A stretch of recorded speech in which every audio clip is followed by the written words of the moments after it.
এইসব মাছ যে বাসায় আসসালামু কেন নিয়ে আলাইকুম। আসে হ্যালো জানি না বন্ধুরা, কিছু। এই কেমন রাজু আছো দাঁড়া তোমরা দাঁড়া, সবাই? আমার এত আশা করি বড় সবাই ভালো মাছটাকে আছো। কোথায় নিয়ে যাচ্ছিস? তো সত্যি সত্যি প্রথমেই বল বলি, আমাকে, এই ভিডিওটিতে একটি মাছটাকে লাইক আমি দিয়ে ফেলে চ্যানেলটি দিতে সাবস্ক্রাইব চাচ্ছিলাম। করে এটা রাখো। কোনো মাছ আর হলো? হ্যাঁ, দেখতে আমাদের সাপের মতো ভিডিওটি লাগে। এই তোমাদের কাছে রাজু তুই কেমন কি লাগে এরকম সেটা মাছ এর অবশ্যই আগে কমেন্টে কখনো বলে চোখে যাবে। দেখেছিস? আর মা এই যে তুমি কি? দেখো, আরে হয়েছে একটা থামো মাছ নিয়ে তোমরা। এই ভাইয়া মাছলি চুপ ঝগড়া থাকো। করছে। কি হলো? তার মাকে তুমি মধ্যে সরি বলো। তার আরে ওয়াইফ বলছো এসে না কেন? বলছে তার আচ্ছা মাকে সরি সরি সরি। বলতে, হ্যাঁ যেন এইবার তার ঠিক খারাপ আছে। ব্যবহার করার জন্য। বন্ধুরা তো তুমি যদি সরি বলে আপেল খেয়ে দিয়েছে। থাকো কি ভিডিওতে লাইক করে তোমরা দাও, চকলেট ভিডিওটিতে খেয়ে লাইক থাকলে দিয়ে চ্যানেলটি চ্যানেলটিকে সাবস্ক্রাইব সাবস্ক্রাইব করেছো তো? করে দাও। না হলে আর তুমি এখনই কোন করে দাও। ক্লাসে পড়ো সেটা কমেন্টে লিখে দাও।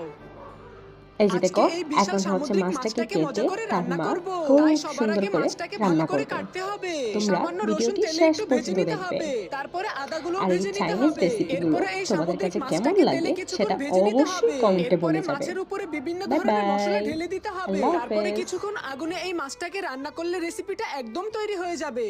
কইরে তোরা চালো চলো এইদিকে আয়, রান্না করা শেষ। দেখ খেয়ে কেমন হয়েছে।